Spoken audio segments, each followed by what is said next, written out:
আসসালামু আলাইকুম। বিশেষ করে কিছু নেই, আপনারা সবাই জানেন কি হয়েছে।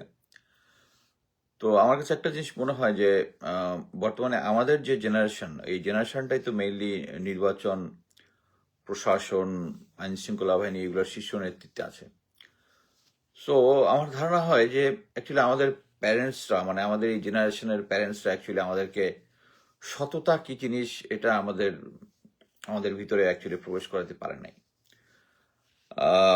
অ্যাকচুয়ালি যে ভোট যেটা হয়েছে, আহ, শেখ হাসিনার 3টা ভোট থেকে পার্থক্য হচ্ছে যে এটার মধ্যে গ্রাউন্ডে লোকজন ভোট দিতে পেরেছে রিজনেবলি ওয়েল, কিন্তু ভোটের রাতের বেলা যেটা হয়েছে, দিনের বেলা লোকজন ভোট দিতে পেরেছে, রাতের বেলা যে ইঞ্জিনিয়ারিং যেটা হয়েছে, ম্যানিপুলেশন, সেটা আপনাদের সবারই বোঝার কথা যারা ফলো করছেন। এখানে আমরা অনেকগুলো পেয়েছি যে রেজাল্ট শিট, যেটার মধ্যে ওভার রাইটিং করা, একবার এক এক মিডিয়াতে নির্বাচিতকে অনির্বাচিত বলা, নির্বাচিতকে নির্বাচিত করা, ব্লা ব্লা ব্লা ব্লা ব্লা। অ্যাকচুয়ালি এটার জন্য আপনাকে কোনো রকেট সায়েন্টিস্ট হইতে হবে না।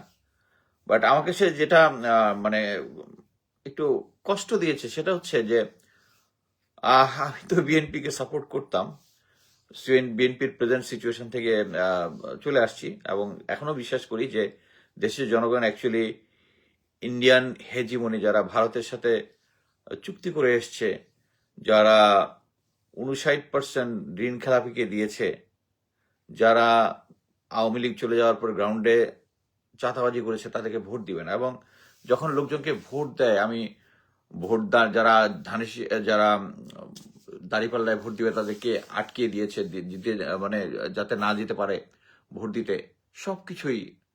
বাট ফাইনালি যেটা হয়েছে, আমার কাছে খুব জিনিসটা অবাক লাগতেছিল যে আমি সেনাবাহিনী নিয়ে আশঙ্কা প্রকাশ করেছি এবং দ্যাট ওয়াজ জেনুইন, এবং শীর্ষ নেতৃত্ব নিয়ে করেছি, জুনিয়র অফিসারদের নিয়ে করি নাই। তারপরেও শীর্ষ নেতৃত্ব অ্যাকচুয়ালি খুব শীর্ষ নেতৃত্ব খুব সাপোর্ট করেছে এই ইয়াটা ঠিক করার জন্য। এটা আমার খুব অবাক লাগছে যে শীর্ষ নেতৃত্বর এরকম করার কথা না, কেন করতেছে। এটার কারণটাই হচ্ছে ফাইনালি যেটা রেজাল্ট নিয়ে যেটা করেছে। আমি যেটা জেনেছি যে যারা যারা বিভিন্ন কেন্দ্রে তো জামাতের ছিল, কি বলে, 11 জোটের যে যারা ছিল ওখানে এজেন্ট, তাদের কাছে তো ওখান থেকে রেজাল্ট সাইন হওয়ার পর যে রেজাল্টটা তারা যাওয়ার আগে তো সবাই সাইন করেছে, ওটার একটা কপি ওদের কাছে আছে। তারপরে এটা তারা ইলেকশন কমিশনে পাঠিয়েছে। ওদের রেজাল্টের সাথে, মানে গ্রাউন্ড থেকে যেটা পাঠিয়েছে, এদের সাথে মিল নাই। এটাই কোনো জায়গা থেকে হয়তো প্রসেস হয়েছে।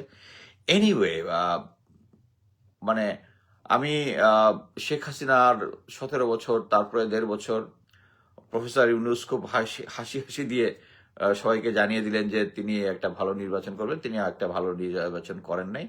জনগণের ভোটের যে লক্ষ্য, যেটা এটা প্রতিফলিত হয় নাই। এনিওয়ে, বাট আমার কাছে যেটা মনে হচ্ছে যে আমি অ্যাকচুয়ালি ওই শেখ 2018 থেকে মানে ফ্যামিলিকে টাইম না দিয়ে, নিজের ব্যক্তিগত জিনিস না দেখে আমি ঘরের খায় বনের মোষ তাড়াচ্ছিলাম। তো আমি ফাইনালি আজকে কনফার্ম হয়েছে এই ঘরের খায় বনের মোষ তাড়ানো অ্যাকচুয়ালি যদি হইতো যে বাংলাদেশের কিছু একটা লাভ হবে, কোনো লাভ হবে না। আমি যেটা বলতেছি যে আমরা এখন শীর্ষ নেতৃত্ব দেশে যারা আছে, এটা আমার জেনারেশন। এই আমার জেনারেশন যখন এই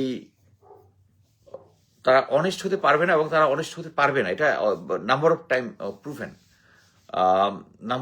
প্রুভেন, আর এটা সম্ভব না বাংলাদেশে। আর সহি নির্বাচন হবে না, সহি নির্বাচন আর হওয়ার কোনো সম্ভাবনা দেখি না। ওই যেটা কোন এক মনীষী বলেছিল যে আমাদের দেশের জনগণ যেরকম, তাদের নেতৃত্ব তেরকম। সো আমাদের জনগণ যেরকম, নেতৃত্ব আসছে তারেক জিয়ার মতো একজন, যিনি আমি তার নামে একটা লেখাও লিখেছি যে তাকে অ্যাকচুয়ালি বিএনপি প্রিপেয়ার করে না এই লিডারশিপের জন্য। বাট এই সিচুয়েশনে অ্যাকচুয়ালি জামাত কি করবে, করুক। বাট আমি যেটা মনে করি যে এইখানে মানে এফোর্ট দেওয়া, আমি আজীবন যেটা রাইট সেটাই করার চেষ্টা করেছি, আজীবন করে যাব। বাট বাংলাদেশের কেউ রাজনীতি মানে বাংলাদেশের রাজনীতি কেউ ঠিক করতে পারবে না, বাংলাদেশের একটা নির্বাচন সহি নির্বাচন কেউ ঠিক করতে পারবে না। ওই ভারতীয় দালাল যারা ছিল, যাদেরকে সার্জিস হাসান ওই সময় সরায় নাই, ওরাই আছে, ওরাই নিয়ন্ত্রণ করতেছে। এখন ভারত আপনাদেরকে নাকে দড়ি দিয়ে ঘোরাবে। মানে আমার কাছে ইচ্ছা হয় মাঝে মাঝে যে ফরগেট যে আমি বাংলাদেশের নাগরিক, let's remain with the America, adios. আমি আর বাংলাদেশের পলিটিক্সের মধ্যে নাই। আল্লাহ হাফেজ।